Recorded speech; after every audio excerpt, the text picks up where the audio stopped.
So, welcome to today's town hall for the Heliogenic Civilization, in which we explore infrastructures of generosity towards the Heliogenic Civilization. And for a couple of months ago, we started a conversation with Ivan around his amazing work in the field of how do we build homes, actually build homes in tune with what we can do and must do and that is available to us in balance with what we are as humans, but also what nature is. So Ivan is here to present a whole range of projects, but today he's going to focus on one of them, and in future sessions we will likely explore others. And as usual, the session is recorded, we put it on YouTube, and it follows 3 steps. Ivan will present, then we will have a few questions between Ivan and myself, and we will open it to everybody in the room for asking questions. So when you want to ask a question, please raise your hand, your virtual or physical hand. I will ask you to unmute. Okay, with that out of the way, Ivan, the stage is yours. Hi, everyone. So great to see you here on this Friday morning. I'm connecting from New York, which is where my home is right now. And I'm happy to share with you the work that we have done in the past and the work that we plan to do in the future. And I'm excited to meet you in this present moment. Just a few words about myself. I'm an architect, entrepreneur, city planner, and also an educator. I have started a number of companies. I've taught in many universities. I've worked as architect, as urban planner, as chief architect of cities. And I'm also, happy to be part of the community and to contribute with my work, with my knowledge, with my experience, and with also put the resources that I have created to make them available to the community for generating future solutions for the heliogenic civilization. It's really a pleasure for me to meet everyone. And as we said, today we're going to talk about the homes of humanity. And as you know, most of humanity currently lives in cities, and our cities are built at the times when our understanding of humanity, of living, of technology was quite different from what we have today. So on one side, we need to see how we can evolve the existing cities, and on the other side, we need to also plan for the future cities, which are quite different from what currently exists into the world. So we're kind of learning from the past, building in the present, and doing that for the future. One of the companies, I've started multiple companies. One of them is Build Academy, which is about education. We do online education in architecture, real estate, urban planning, construction, and technology. And the other company that I started is Build World. So Build World is sort of was incubated by the Academy and later took a life on its own.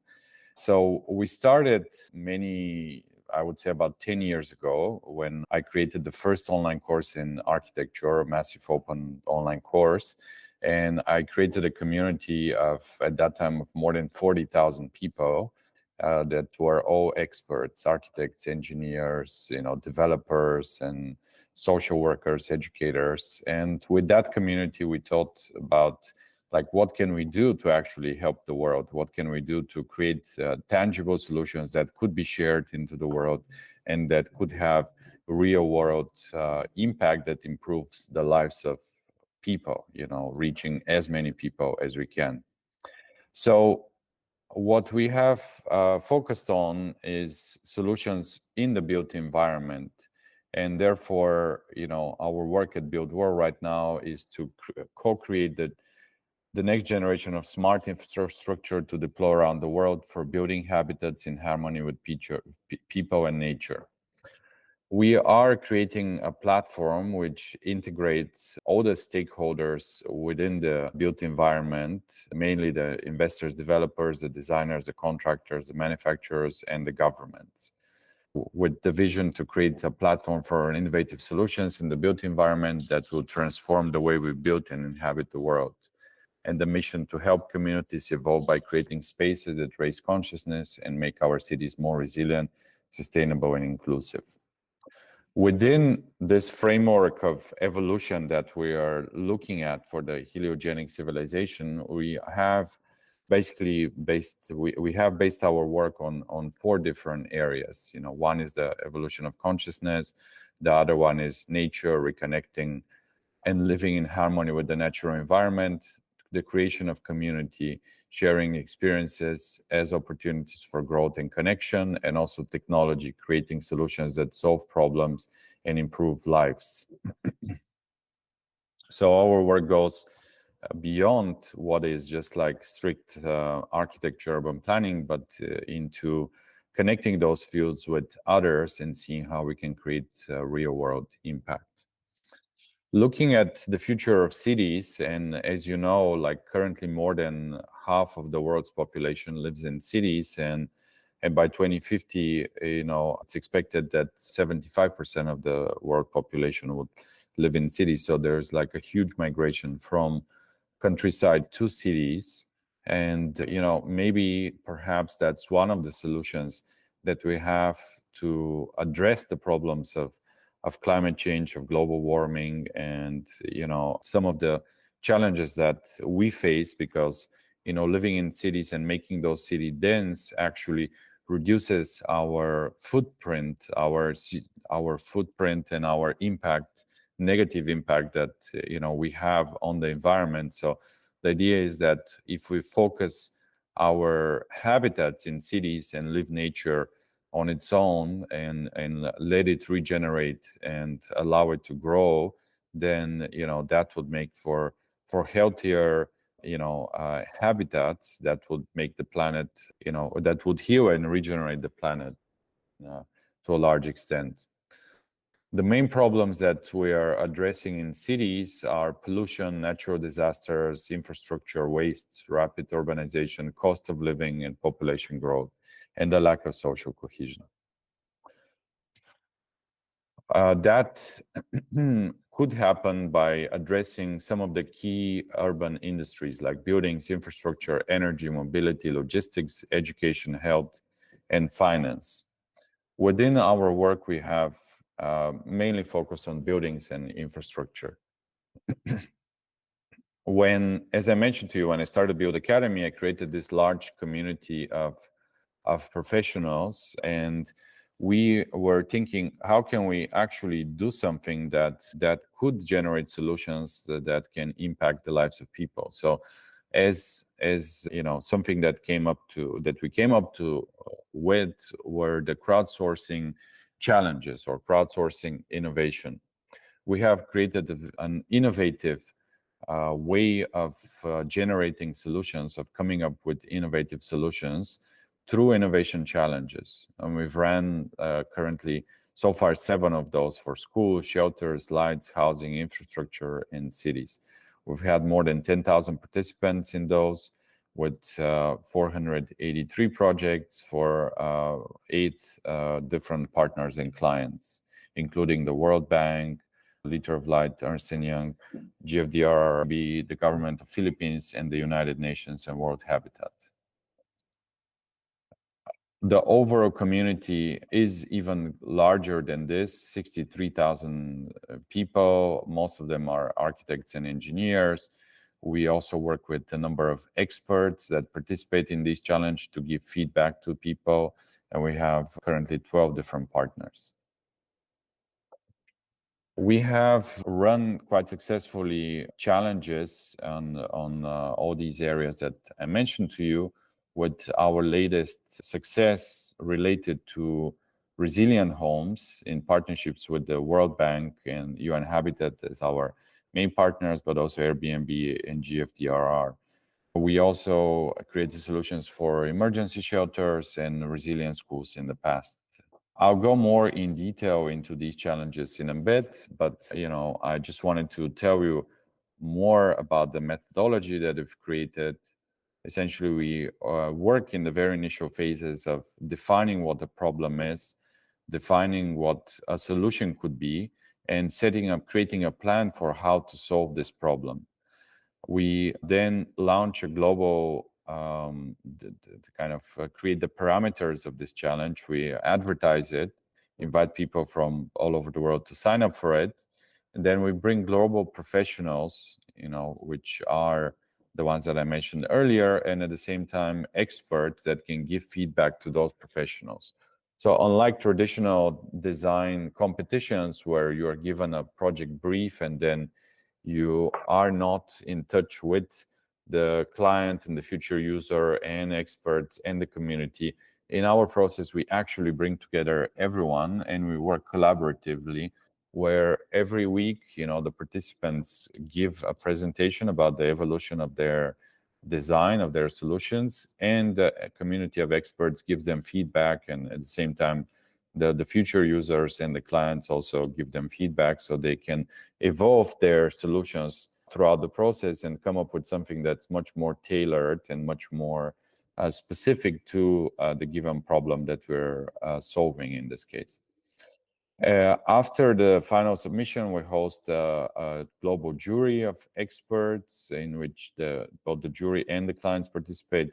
We select the best projects, and then we move to the phase of the implementation. So it's important for us to actually be present and participate in the implementation, because that's where the real impact happens. We don't want these projects to be just designs. We want them to actually be built into the world, and therefore we try as much as we can to support the teams and to support our clients and partners later into the implementation phase. Our methodology combines research, education, design, and implementation to solve real-world problems. We empower a global community of professionals, providing them with a venue to participate in projects with global impact. We host two different kinds of challenges. One are the internal challenges that are, basically within an organization and or by invitation only. And those are helpful for team engagement, capacity building, creating innovative solutions, and engaging with clients. Or we host the open challenges, where we basically invite anyone in the world who may be able to contribute with solutions to participate. And those are really excellent for brand recognition of our partners and sponsors, for global impact and relations, for talent recruitment, because sometimes those partners and sponsors or in the challenges are looking to identify talent, and they're really excellent for creating diverse solutions. We oftentimes get designs from all parts of the world, like literally, like we've had people from over 150 countries, and it's really extraordinary to see this global innovation and how people from really everywhere are tackling similar problems but with very unique solutions. As I mentioned, our last challenge is about resilient homes. And in that one, we had more than 3,000 participants with over 300 projects, and 9 of them were selected as winners. All of these projects are available as open source currently on our website, buildworld.com. So if you are interested in downloading some of those designs and eventually contacting us or the people who designed them, you can get in touch with me afterwards. Before, we ran a challenge about emergency shelters with UNHCR, and those are basically the emergency shelters that are built before the actual homes. Usually when there is like a natural disaster, the first thing is to build tents. Next thing is to build emergency shelters that can last for maximum a couple of years, and then the next thing is to build homes which can last for decades. So we kind of addressed all of these topics. And before, we ran a challenge with the Department of Education in the Philippines on resilient schools. As you know, in the Philippines and in general Southeast Asia, they have quite a lot of natural disasters like floods, earthquakes, storms, typhoons. And so building resilient buildings and infrastructure is essential for the preservation of life and also for the kind of the well-being of communities. So, schools, we saw it as kind of the first thing to be built where people can put their kids after a natural disaster and use, and while the kids are in a safe place, they can go and rebuild their homes. We also work with one of the largest NGOs in the sustainable energy space, of which I'm also a board member in the United States, called Liter of Light. And with Liter of Light, we've installed more than 1 million solar lights all over the world with 35 chapters around the world. So with them, we crowdsource designs for how to design these lights. The work that we've done is also disseminated in different ways or through public engagement in the forms of education, in the forms of exhibitions, conferences, and books that we've created.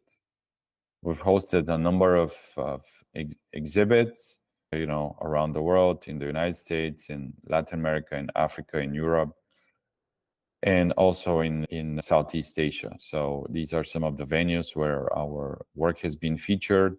We have invited the community of participants to come to our exhibits, so we had like major exhibit in the World Bank in 2019, right before the pandemic, where we basically designed, the exhibit for the lobby of the World Bank, and we participated in the conference where the resilient homes were presented.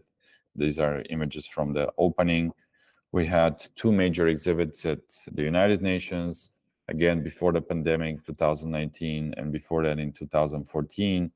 We also presented in Davos in 2020 at the World Economic Forum, and also in Geneva at the World Reconstruction Conference. We've participated in a number of conferences, as for example, the United Nations Conference at the Salt Lake City, and also the World Economic Forum. We've published a number of books, for example, Designing Resilient Schools and Resilient Homes Designs Challenge. We've been published in a number of articles, both in architectural magazines and impact media. We've worked with some really established clients from the public, private, NGO sector, and academia. And our partners have been quite happy with us namely from the World Bank and UN Habitat, because these solutions have helped them really generate projects that later were implemented and made impact into the lives of so many people. So this is what I wanted to share with you about the methodology of Build World, about the solutions that we've developed. And hopefully this can serve as a venue, an example of how other solutions can be created for the heliogenic civilization. So I've had in the past conversations with Thomas, Lars, and the team to see how we can actually use Build World as a venue to create solutions, to implement some of the designs that we've already created and are now posted as open source, and also to generate new solutions. The world we live in is evolving constantly, and so every year we have new natural disasters, we have new challenges. Unfortunately, we are in the middle of wars, and so I hope and believe that our solutions can make a difference, can make a positive impact, and be used for reconstruction of what has been damaged, improving what has already been created, and to set up the examples and the protocols for the future of cities, where that could be used for our community of professionals, and could be used hopefully also by future generations to build better and create a better homes for our civilization. And with this, I'm going to pause, and I look forward to your comments and questions, and hope to engage in conversations and collaborations with you. Thank you. Thank you so much, Ivan. Let us close the presentation. Let's see, stop presenting. Okay, I got this. All right, wonderful. So we see you again. So thank you very much for that work and the presentation. I would like to open the frame into the question. According to UN data, even if we stopped emitting fossil or CO2, creating CO2, putting CO2 in the atmosphere today, the effects on the planetary ecosystems that are already baked in are such that there will be 300 million people roughly in the next decades to lose their homes. That's a large number, and that's probably at the lower end of what's actually going to happen. And with all of your experience and knowledge around what might happen to cities, right? Most cities are close to large bodies of water, which is dangerous. How to retrofit those cities to actually manage this situation, and or what pathways you see for these millions and millions of people to start building new homes in environments that they can actually live. So I know that's a huge question. I think that's the core of what we're after here. So I'd love to hear your thoughts around this entire topic. So how do 300 million people plus obtain new homes in the next coming decades? All right. I mean, I'm afraid that there will be more than 300 million because, there are some huge cities that are on the water. So, unfortunately, people would be severely affected by this. But, other problems other than flooding is also the extreme heat in some parts of the world that is becoming more and more present these days. The temperatures are growing so fast, and people are talking about 2 degrees, that we need to stay below the 2 degrees. But like even in our lifetimes, we can see that the temperature has gone much higher than that, so I think we are in a phase of adaptation. Like before we were talking about sustainability, maybe like 30 years ago, when we were talking about, okay, we need to be more sustainable to prevent like all of these catastrophic events to happen. Then we are talking about resilience, and now we're talking about adaptation. Like unfortunately, I think we're behind the point of no return, and I think that the best we can do is to slow those effects and to adapt to them as much as we can. All right. Mm-hmm. So if you're talking about the problem of the raising sea levels, there are multiple ways that we can do that. One is to build walls around cities, whenever that's possible. And some cities are already doing it. Like I live in Manhattan, and New York is building actual walls and flood prevention around the islands and around other parts of the city in Brooklyn and Queens. So that's one way. The other way is just to learn how to deal with the flood, just like Venice has learned how to deal with the flood for centuries. And, when the water comes, they just let it flood.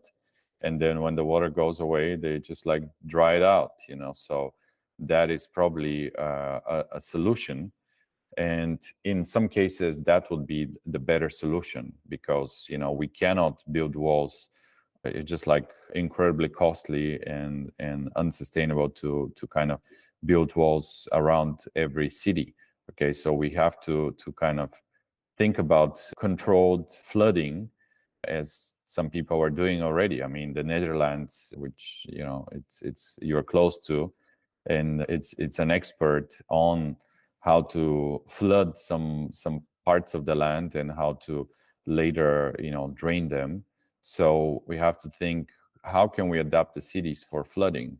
And there are a number of solutions. There's like infrastructure that can be flooded. For example, there are tunnels that sometimes are built under cities, and sometimes the water that comes in the city, you can put them in those tunnels and then later drain it out. Okay, so that's kind of one solution. Or you can have some public spaces that could be flooded and later drained.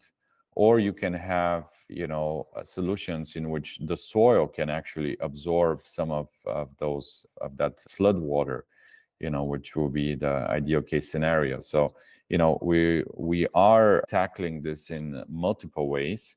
I do think that in many cases it will be important also to just abandon some cities and build new ones. Like for example, Indonesia, Jakarta is currently Indonesia is currently building a new capital because the Jakarta is sinking. So they are basically thinking, okay, what we can do to move people somewhere else. So sometimes the best thing you can do is just to abandon parts of the city and move people to new areas. Okay. And to do that, obviously, we need to develop new ways of building that are more cost effective, more efficient, more sustainable, and less impactful on the planet.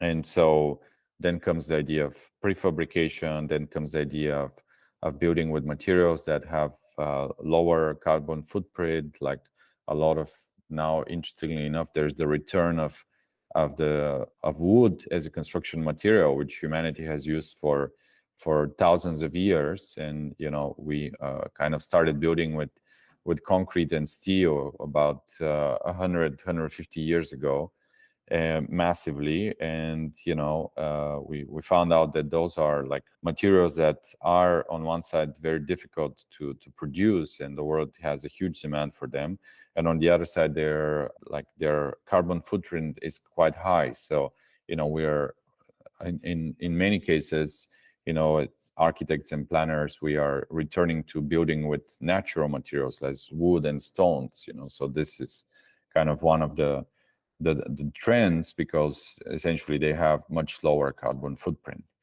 But yeah, there is not, unfortunately, one solution that fits all. Every city has to kind of understand what are the challenges that it's facing and come up with solutions that are very tailored to that city. Okay.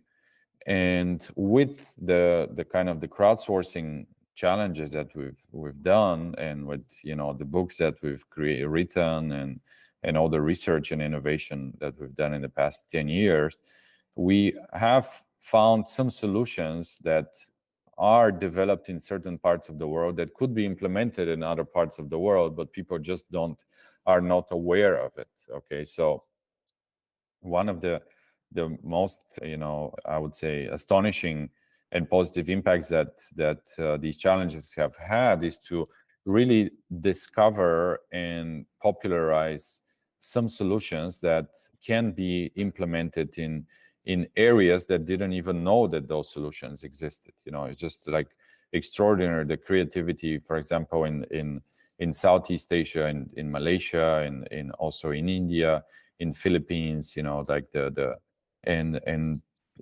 those solutions, we found out that they could be implemented, for example, in the Caribbean, and people in the Caribbean didn't know about those. So in a way, like being this bridge and being the venue where knowledge, innovation can be shared and kind of made widely available to the world is something that we've been striving for. And again, whenever we work with specific client, we try to understand what their challenges are, what the specific conditions are, what the resources available are, what the policies available are, and then we design like a very tailor-made solution for that particular client, partner, or city or developer that we work with. I hope that answers your question. It's really $1 million question, so I hope this kind of gives you like a bit of an insight, and I'm happy to go more in detail. I have another $1 million question, but then I'd love to open it for the others here in the room. And that kind of like builds on your response. You said that the density of cities is something that is good for the planet effectively, because we can lower the footprint on other parts of it and allow the plant to regenerate because we're more dense. At the same time, that density tends to require us to seal the environment, which then turns into increased heat, for example, inside of a city. So I'm pretty sure there are a few generalizable patterns that you see emerging that could be applied to cities across the world that downregulate some of the negative effects of a city. And so I would love for you to just riff a little bit on what are the most likely commonalities across the world in city design if you were to city from scratch between, let's say, you create a New York and you create new Jakarta. What would be some commonalities between those that would be life-serving? Yeah, absolutely. So, the first thing about why density is better, all right, than non-density. And you can take the example of, like even here in New York, there are people who live outside of the city, in the suburbs, in huge houses, a small family living in a house that can never fill up, and that's like extraordinarily big for their needs, and they don't know what to do with all this space. And to heat such a huge home, it's incredibly inefficient. Those homes require, let's say 5 times more energy to heat and cool than if you're living in an apartment in a city. Okay. And so essentially, as architects and as designers, we can still create beautiful spaces, and we can still give people the opportunity to live in some like extraordinary conditions, even in a smaller amount of space. Okay, so design is really powerful in that sense, that you can optimize space and you can provide like really wonderful living conditions in a relatively small amount of space. You can integrate nature in the homes, so having nature inside in the inside of a home, it's something else that improves living. So to get back to those examples of living in the suburbs, people have huge gardens, people have huge houses.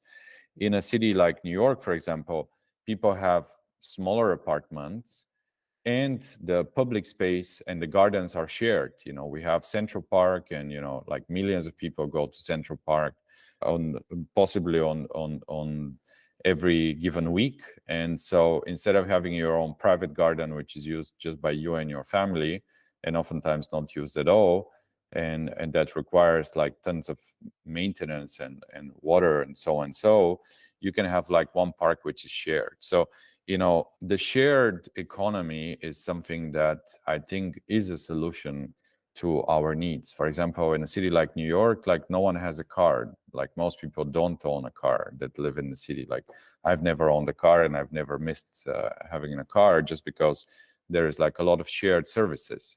I used to own a bicycle, which unfortunately was stolen, and now I don't own a bicycle, but I use shared bicycles. So in a way, hundreds of people on any given day can use the same bicycle instead of using one bicycle like once in a while. All right. So, the shared economy of transportation, the shared economy of taxis, the shared economy of living space, or the shared economy of public space and green spaces are a solution to these problems. Okay.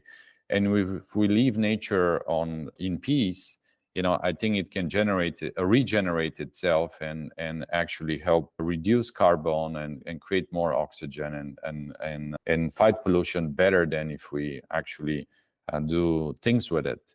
And so in that sense, density is quite essential for our cities.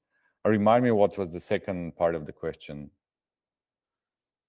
Well, just an idea about, would you generalize across like a new Jakarta and New York as design patterns? I think that was the only right. The design patterns for new cities. Yes, I mean, first of all, before new cities, I would address like existing cities. Like you were saying that one of the problems of cities is creating the heat islands. Okay, And there are also design solutions to that, and the easiest is to plant trees on the street, as easy as this. You just plant more trees, and the trees can absorb the heat, the trees can create shadow, and the temperature on streets that have trees, it's much lower. I would say probably like even 10 degrees difference than streets without trees. So planting trees is good not just for the environment, but it's good for like reducing the heat in cities. Okay. The other thing is leaving permeable soil in cities. Okay. When you kind of seal a city with like concrete, or build like parkings on the ground, or like isolate the contact with soil, that creates a lot of heat. Okay. So in a way, we always try to leave like some part of soil that is in contact with the surface, because soil actually absorbs water, absorbs heat, which could actually improve significantly the conditions above ground. Okay. In terms of new cities, we are talking about carbon neutral cities, and one of the topics that I'm working on currently is how to create energy positive homes, to create close to carbon neutral homes, and to create carbon neutral cities. Okay. Obviously, in a city, there is like some nature. So if you create homes that are close to carbon neutral, the presence of parks and trees and nature can actually offset, the carbon footprint that homes have.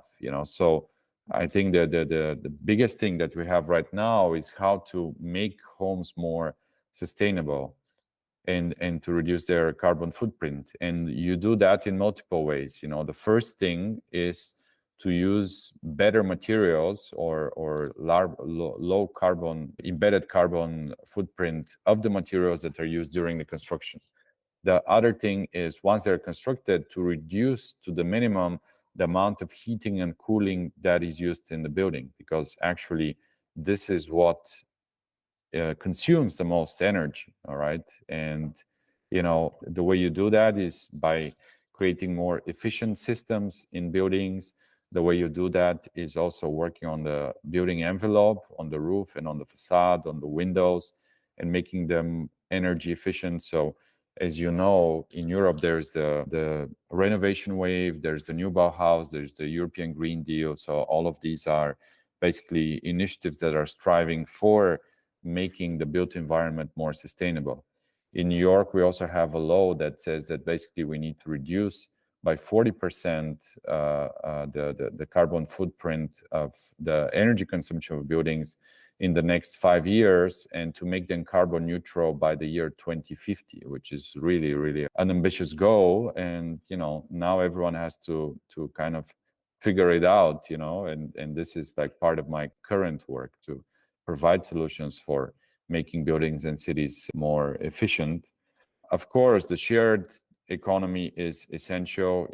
Shared transportation, public transportation, using electrical vehicles as much as we can, and not just electrical vehicles, but also how do we create energy for those electrical vehicles, because there is like an illusion that electrical cars are more sustainable, because currently, because a lot of the electricity is produced by coal, burning like fossil fuels. So in a way, we are not reducing the CO2 with electrical vehicles. We are just like displacing the place where this energy is produced. Instead of producing it in the car, we are producing it in a power plant somewhere else. But in both cases, we damage the environment. So all of that. And I think that the biggest and most important thing is also working on the communities, creating awareness, empowering communities, and educating communities of what it is to live in a sustainable cities, what it is to create a sustainable cities, what it is to have a better way of living and inhabiting the planet. And so I think once people become more conscious and become more aware of what is actually happening in the world, they would make they would make better choices, and would hopefully adapt their way of living in harmony with nature, in harmony with humanity in general. Another argument that could be made for the density is coming from Jeffrey West, who has done some work at the Santa Fe Institute around the scaling laws of organisms, and where he found first that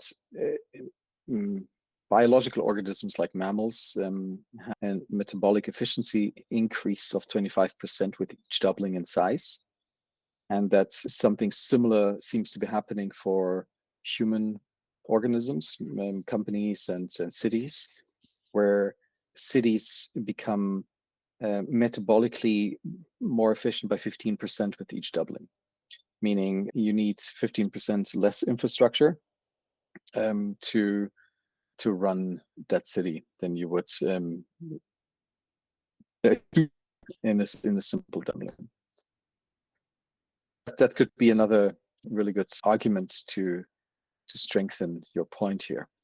I'd love to open it to the rest of the group here in this conversation, because I'm pretty sure I'm not the only one bursting with questions. Who would like to go? Please, show of hands, who would like to go first?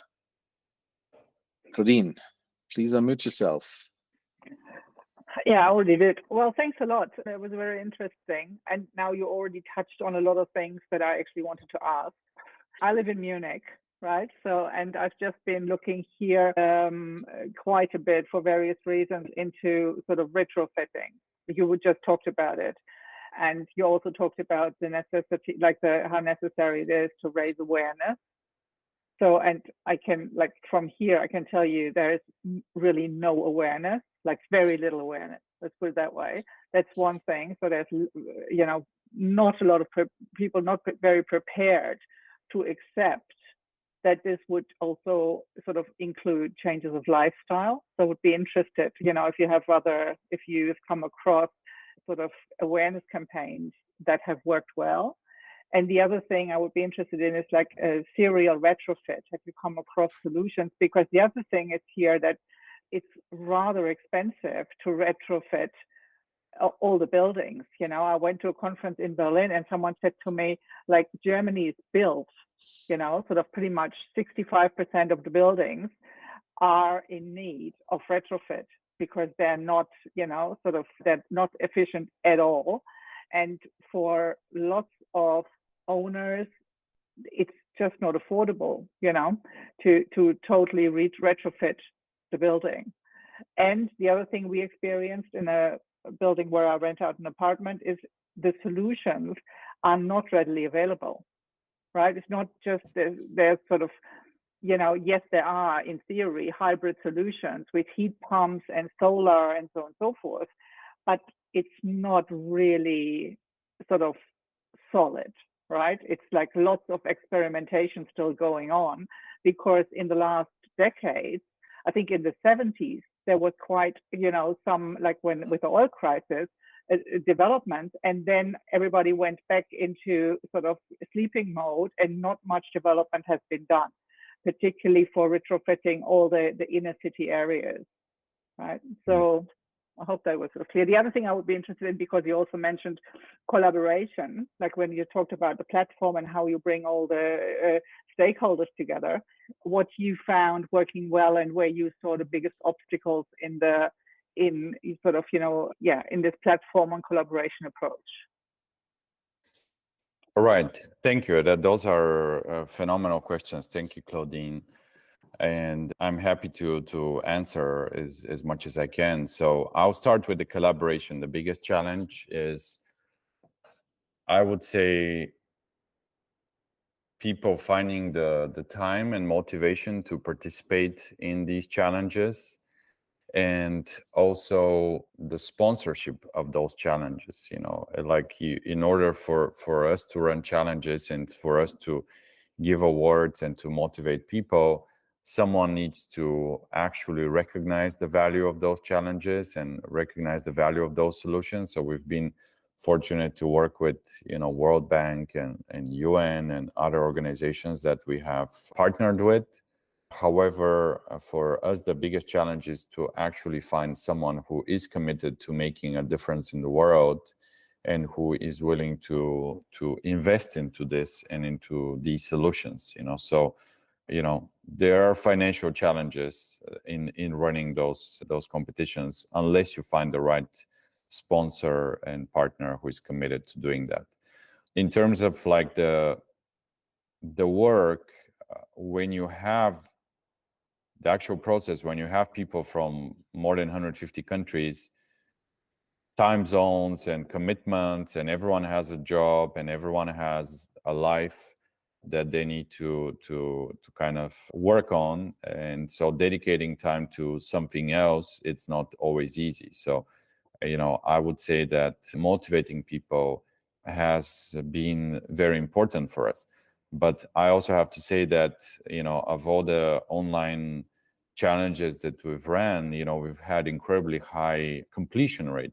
Basically in the resilience schools, about 80% of the people that started the challenge actually completed, which was really phenomenal. And I would say the main reason for that is that we put them to work in teams. Okay, we helped create these teams based on their expertise, based on their skills. And so people just didn't want to let down their team. They were committed to other people. Like if someone works by themselves, they're like, okay, listen, if I quit, I'm the one losing. But if you're in a team, you say, well, if I quit, I'm letting down my team, I'm betraying my team. So people didn't quit because they had made commitment to their team to work together and to sacrifice whatever they had to sacrifice to put together the work and to come up with these solutions. So I would say that teamwork is essential, and I believe in this context of the Project Miracle that Thomas is running. The commitment of the team is also essential. So this is about the collaboration. The first question that you had is about the serial retrofitting of buildings. Okay, so as I told you, I'm a serial entrepreneur by now. So I have built Academy, I have built World. Currently, I'm creating 2 new companies, and one of them is called Build Pass, which it's not public yet. It's still in the works, but it is about serial retrofitting of buildings on a massive scale. And as you know, Europe, or I don't know if you know, but Europe has this project or initiative called the New Bauhaus and the renovation wave, in which they want to retrofit 50% of their existing buildings by the year 2050. Okay, and New York has something quite similar. Basically every building that's above 2,500 square meters needs to be retrofitted in New York City. So that pretty much says that more than half of the buildings and every large building needs to be retrofitted. So we are currently creating a solution which actually uses data and analyzes all the data and showcases and makes it quite evident for people what is going on in their building. Currently people have no clue, how much they pollute, how much their energy they consume, how can they do better, what are the strategies, what are the ways to reduce that energy. And the only way they know like how much energy is consumed is by checking their energy bill at the end of the month. But they're not aware that this energy bill actually means pollution. They're not aware that this means that they're damaging the nature, and also the life of other people. All right, so we are creating a platform which would create complete transparency in the built environment of how buildings are created, how buildings are operated, and how buildings evolve throughout their lifetime. And we are also giving recommendations. So basically we collect the data, we analyze it, we come up with recommendations of how to improve existing buildings or how to improve the designs of new buildings. We are using something called the digital building passport. So basically there's a thing in Europe that's called digital building passport. So we're creating a platform where those passports of buildings, just like people would have passports, buildings will have passports that have all that data and have like very advanced analytics that allow people to bring awareness to people of what exactly is happening, in their living environment, and how they can improve that living environment, how they can make the environment better, and how can they make their buildings safer, and how they can make them healthier, most importantly, because the quality of the space that we inhabit has like really direct impact on our well-being, on the way we feel, on the way we breathe, on the way we sleep, on the way we just like work, everything. So the environment is like part of us, and so if we improve the environment, the living environment for people, for humanity, then we can make the life of people so much better, so much healthier, and eventually help them live longer. I myself have worked on projects where I've seen directly like how improving the quality of space and doing a renovation of space can make the life of the people that live there so much better, so much healthier, and make them feel like more energized, and prevent all kinds of diseases and both physical and mental that that people oftentimes get because of the situation and because of the environment they live in. So this project is called Build Pass, or Building Passports. And so we are working on the creation of awareness and on giving people the actual solutions on how to improve, and then connecting them to the professionals, to the companies, to the subsidies that exist in governments to do retrofitting. You may know that Europe is investing billions of dollars into building renovation, and that's money that's going into actually helping families, currently mostly on multifamily residential buildings, but soon also on individual homes. And that funding is available and accessible. So part of the work that we are doing is to kind of connect building owners with that funding and with those opportunities for improving their buildings, on one side with subsidies, with governments, with making building permits faster and easier, and then connecting them to all the companies, contractors, builders, product manufacturers that can make this happen. Claudine, do you have a follow-up? Yeah, thank you. That's very interesting. Also, that you're thinking about serial retrofit. The only thing I would just maybe add is that currently the subsidies, it's not working, right? Like there are theoretically programs also through the German Reconstruction Bank, but stuff has been put on hold, and then it's been freed up again, and then it's been put on hold again. So at the moment, like the perception, I think, at least, for all I can see from here, is that the subsidy process is to be improved. Let's put it that way. Oh yeah, I'm quite aware of that, but at least they're making an effort. In fact, 2 weeks ago, the European Commission voted energy efficiency directive for the first time after many years of discussion. So they officially voted it. So officially it's supposed to be implemented. So basically every country by the end of this year needs to present a national building renovation plan and strategy.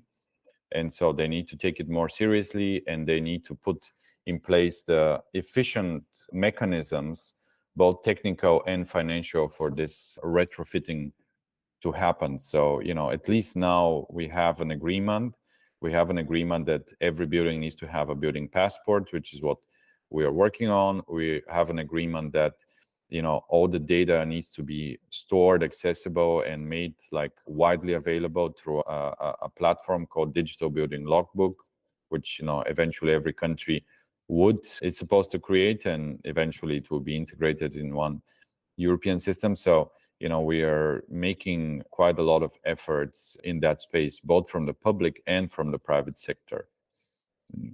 When I worked on government level in Europe, I was particularly involved in these initiatives of the European Green Deal, the new Bauhaus, the renovation wave. So they're trying. It's a slow process, but they're trying. But again, I think that there should be some like very clear economical incentive for people, whether it's reducing their energy bills or something else. Unlike the United States, Europe, it's very bureaucratic. So they're trying to solve these problems that are quite obvious. They're trying to solve them through more bureaucracy and through more like legislation. In the United States, they're trying to solve them economically, So if you don't, renovate your building, we're going to fine you. If you don't renovate your building, you're going to pay more taxes, and so on, so on, so they kind of use the economical incentives as a way to reinforce building renovation and reinforce the kind of the reduction of CO2 and making our cities carbon neutral. Okay. I'd like to give Musa some space. Set his hands up for a while now. So please unmute yourself and ask a question. Yeah, thank you very much, Evans, for this great presentation. It's really, really great, and it's really like touching to me as far as the issues that you have here today. So the questions that I want to ask, one is that, of course, these are a great initiative, but do you have criteria that, like, Colin just talk about collaboration, but do you have criteria that people have to go through if they want to collaborate with you or they want to be part of this type of initiative? That's one. And two, what do you love to see in years to come with this particular initiative, the intervention of this great initiative that you are talking about? Because if we are thinking of, let's say, renovating a house or having like a passport for houses, something like that, all have to really involve. I don't know how it works in the US or maybe in Europe, or for us here in Africa, it will be like a different case.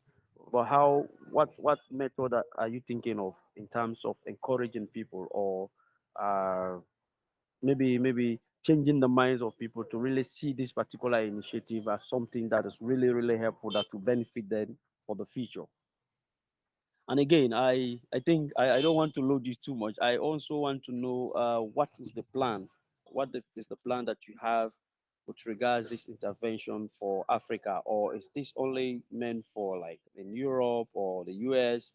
But like we have similar cases here in Africa as well. Let's say, for instance, here in Sierra Leone, let's take for instance our city, where is one of the hottest cities, I can say.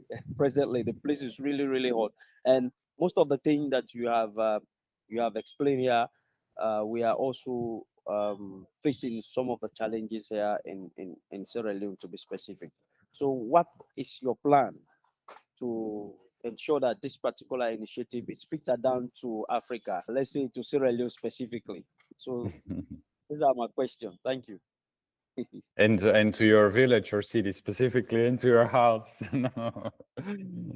We need to see that. Yes, that would be the ultimate success if we can help you and your family, Musa. Those are great questions, and thank you for your positivity and for your insightful ideas. So first of all, about the criteria for participation in the challenges, we try to make these challenges open as much as we can. Okay, so I don't think that innovation should be like limited to only a few people. So we want to make them as open as we can. We encourage, because we were running like design challenges and challenges for buildings and cities and infrastructure, we encourage every team to be led by an architect or an engineer who is licensed. All right. So basically, the team leader had to be someone who is actually recognized professional and licensed professional. And then they would organize how the team works, just like any, design competition. They would choose like how to kind of distribute the work, how to integrate the team, and how to kind of get the most out of every participant in the team, because everyone is unique. Everyone has unique gifts and talents, so the collaboration allows for people to express their unique gift and, in a way, connected to their personal, to their purpose, and to come up with some solutions collaboratively with others, inspire others and be inspired by others. So it was actually quite magical, you know, to see like people from all over the world who had like were so different from each other, how they were able to collaborate and to, you know, come up with, you know, great solutions together. You know, it was absolutely astonishing to me, and I don't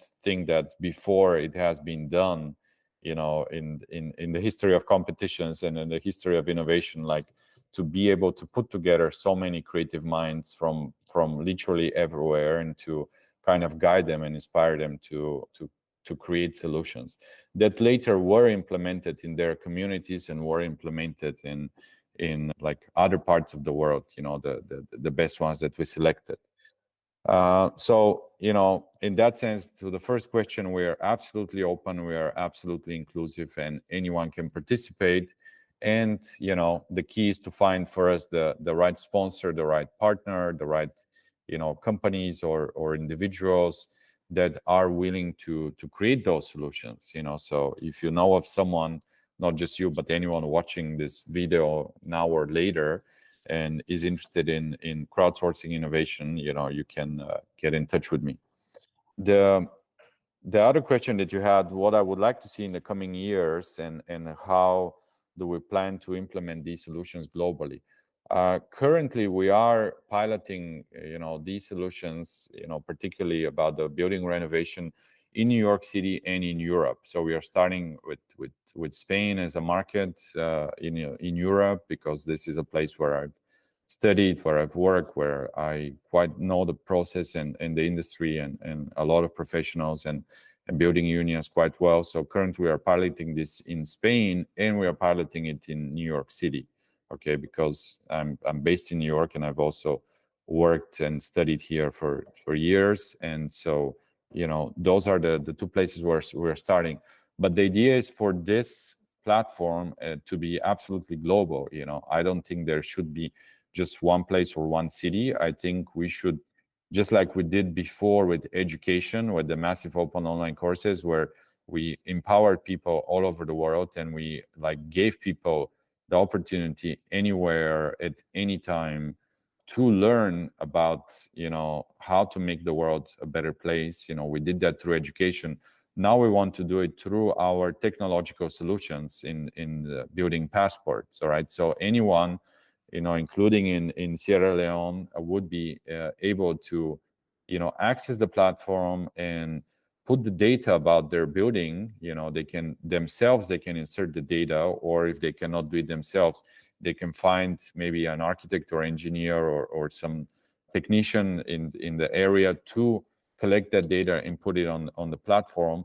And once it's in the platform, you'll be able to run the analytics and to come up with the recommendations and solutions, and, you know, really have like a very detailed guidelines and pathways for improving your homes if they've already been built, or if you're working on new design, to kind of get recommendations for the design that you are building, you know. So in that sense, we want it to be global, and Africa is, I would say, one of the most, it's the future, you know, because there's so much population growth and so many resources and so much innovation. So I do think that we need to focus more and more on Africa, and, you know, really try to bring these solutions to you as much as we can.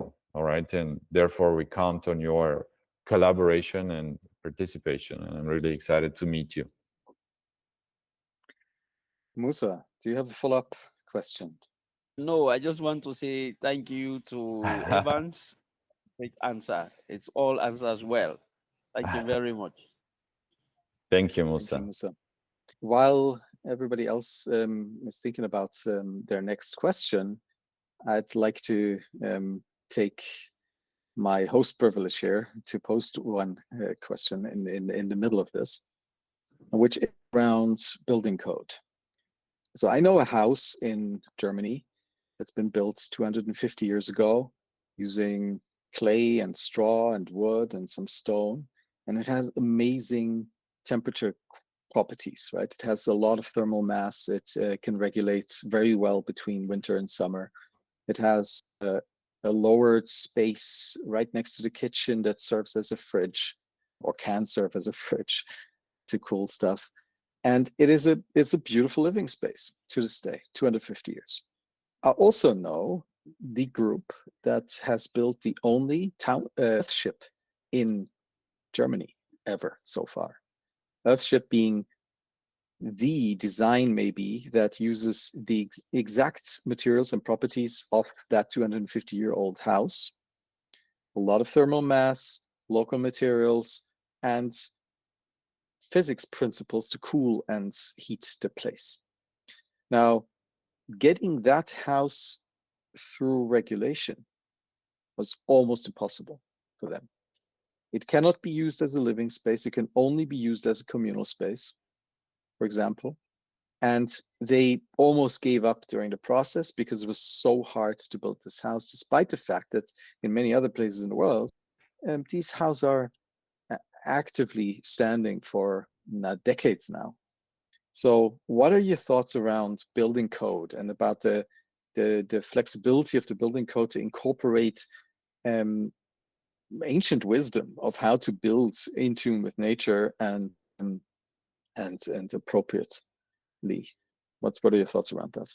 Yeah, that's a great idea. Listen, I have studied in Germany, but I've never built in Germany, so I'm not familiar with the German building code. Oftentimes, the challenges of the building code are not related to, the insulation properties and thermal mass and all of that. Oftentimes, building code is related to safety standards, for example, like, fire safety, for example, the materials that are used, and, for living spaces, like, is it something that can stand, or if there's a fire, is it something that's going to catch fire, and so on and so on. So I'm not familiar with the particular challenges.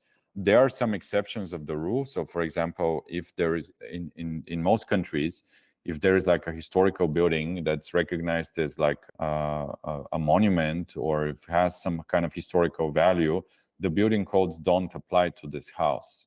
All right. So, I've come up with similar problems. I myself renovated recently a house that was like almost 100 years old, and I was amazed how it was built, without using concrete, without using any steel, just by using wood and clay and bricks and stones, and it's just extraordinary to see like how well people were building, way more sustainable than now, and still, the house is in like perfect condition structurally, and again has like a beautiful living space. So I think with historical buildings, the building codes don't necessarily apply, or there is certain flexibility, if you demonstrate that, that this is how it was, and it's like a historical house, and you cannot change it because it's a historical monument, then it should not be a problem.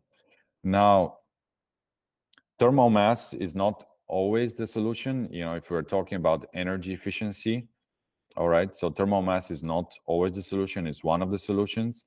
But for example, if you heat the building in the winter, no matter how thick the walls are, the heat is still going to get out of the house at some point, okay? So, having some kind of insulation is essential, whether it's inside or outside, depends whether you live there permanently or you're visiting the house occasionally, then you can decide on the right solutions. But again, I believe that building codes are mostly for new buildings, okay? And at the time when the building was made, there were I don't think that 200 years ago there were any building codes to say so. Everything was basically like common sense.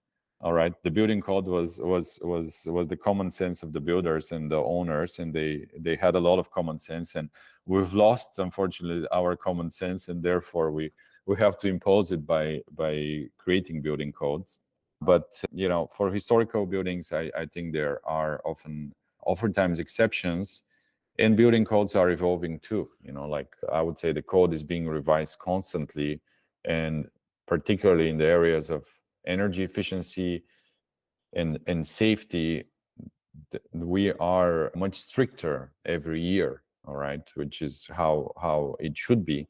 And I would say that any new building now is supposed to be, in Germany particularly, you're supposed to have like huge thermal insulation, for new buildings. Otherwise, they don't even let you build it. I know they're quite professional, more than many other parts in Europe. So I do believe that the codes are important, and there are not just codes but also global standards now. For example, LEED, which comes from the United States, or BREEAM, which comes from the UK, or WELL certificate, and many other certifications that make buildings better eventually. Okay, we ourselves at BuildPass are working also on a standard for building renovation, for quality of living spaces, and we hope that the standard is not just like some like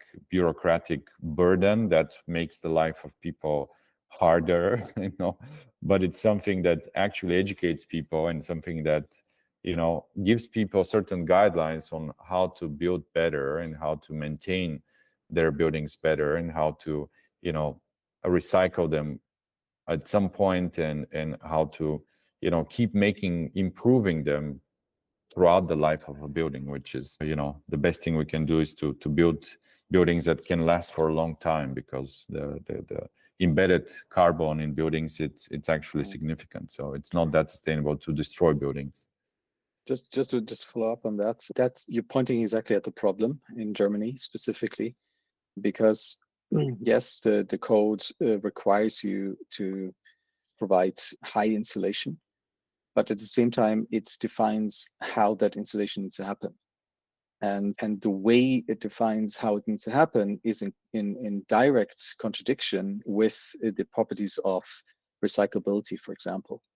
And that's actually the core of my question. So tapping into the age-old knowledge of how to build appropriate to the climate in Germany, for example, is technically almost impossible currently in Germany because of the code, right? And so I'm wondering, and I'm hearing this also from the US, that some of the code is probably in place thanks to a strong lobby, rather than to provide the properties that you were referring to, which make a lot of sense, safety, etc. But there are also very strong lobby interests for specific kinds of materials, and right. And I'm a bit, I'm curious about the flexibility and the evolution of the building code in terms of how this gap can be bridged properly. Right. Yeah, absolutely. I mean, building code usually applies to new buildings. Okay. So the only time someone looks at the building code is if you want to build something new and you present a project for a building permit. So then someone at the city would look into it and say, listen, your building is to code or it's not to code. And if it's to code, they have to give you the permit. And if it's not, then you have to make some changes. But if you have an old house and it's classified as a house, then the only time someone would ask you for a code is if you need to change the use. Okay, let's say if you have a public building, you're trying to turn it into a residential building, and if the building is classified as one thing, okay, and you're trying to kind of turn it into something else, then you have to again present a project for renovation or construction or rehabilitation. Yeah. And that's when they look for a code. But the code, as far as I'm concerned, doesn't apply if a building is built a long time ago and then you just want to continue using it with the same purpose that you've always used it. Cool. Alim, you raised your hand. You want to pose your question? Please unmute yourself. Yes. Thank you. Hi, Ivan. It was Hi, an Alim. amazing presentation, and it's very nice to hear that kind of stuff, because Thank you. unfortunately, this area is the area which I have a little much less interest, because I don't have any knowledge about this thing. But I want to just have a question mark. there are some people, because in so near future there will be hundreds of thousands of people will be in need of houses, and there also many new houses must be built because of this necessity or need. But I wonder, for example, there are some people who owns I know just one person who owns around more than 600 houses, apartments in the same city. And Oh, wow. and they do nothing. They just try to get the rent from the rentals, and then they try to live, or they try to buy new apartments, new houses in the same city. And they don't sell their houses if you want to buy, or they don't. Sometimes they don't rent because it's not so easy to send someone out from the renting house, because they want to increase how they want to the rent prices. And regarding with your project, do you have some kind of like shortcuts or safety points for preventing same people or some special organizations just buy them, and then after a few times we need to build we might need to build new houses for the inhabitants in that area? What can be done? What can be done? What might be the solution for this? Preventing just some people owns many houses, or all the houses, all the apartments. I don't know. I get it. Yeah. Thomas wants to say something. No, I just want to say goodbye to Claudine and thank you for being here. Oh, thank you, Claudine. Let's be in touch. Thank you again. Yes, thank you. Thank you. It was very good. Thanks. So, Alim, just to answer you, I mean, unfortunately, private property, or it's not unfortunate, actually, fortunately, private property is sacred, and you cannot take the homes of someone if they don't want to sell them. So if someone has decided to buy homes and keep them, there is nothing we can do to force them to do something with them. Some countries are actually doing things, like my company is certainly not involved into forcing people to sell their homes, but some governments are working on this. For example, in some countries there are higher rents for homes, or higher taxes for homes that are not rented. Okay, in some countries like China, for example, if you own more than one apartment, you need to pay a really high tax on the rest of the apartment. So I remember I was working on a project in China in 2014 when the government issued a law that basically if you own more than one apartment, you had to pay extremely high tax on the other apartments. All right. And so basically, like in China, like a lot of people were investing into apartments, like people owned sometimes dozens or hundreds of apartments, because for them it was safer to put their money into real estate than in a bank. And so that's why that's how they did it. And most of those apartments were empty. And then the government said, well, listen, we don't want to have all these empty cities, because it makes no sense to use the city as kind of a bank account. And so they forced people to sell those apartments, and they told them, if you don't sell your apartment, you will have to pay like a really, really high tax on that. And at that time, a lot of people got divorced in China because they allowed basically each husband and the wife to keep one apartment each without paying tax on those. And so basically, I remember there was this like divorce wave where millions of Chinese families got divorced like in the same month, because they wanted to keep their apartments, So, those are kind of the unfortunate solutions that they implemented. But, I think through tax, it's one of the taxing it's one of the to do that. But again, this is something that governments do, and private companies don't get involved in. The best that we can do is to, again, as I said, is to help improve the conditions of those homes, and make them better for the residents. And then whoever owns them, ideally they can rent them to other people and provide other people with living space. I think the economy is what regulates those issues and not necessarily like tech companies. Exactly. So yeah, it was just a concern, like. Yes, no, it's a big concern. Honestly, I know that there are big parts of cities that are completely empty. Like in Barcelona, like where I used to live before.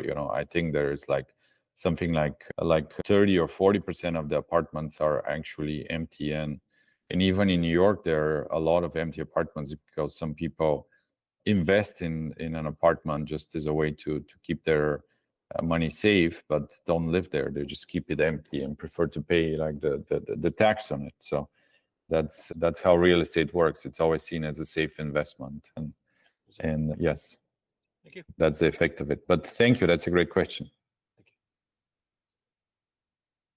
Thank you.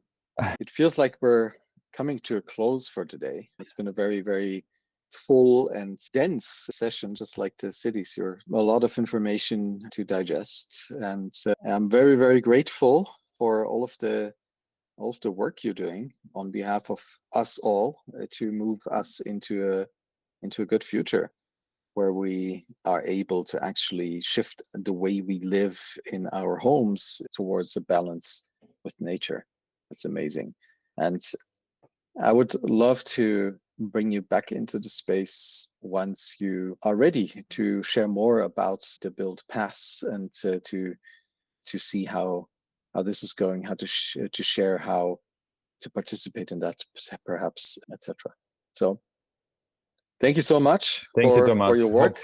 Hopefully in a few your months time. we'll be ready to share it with the world once everything is running.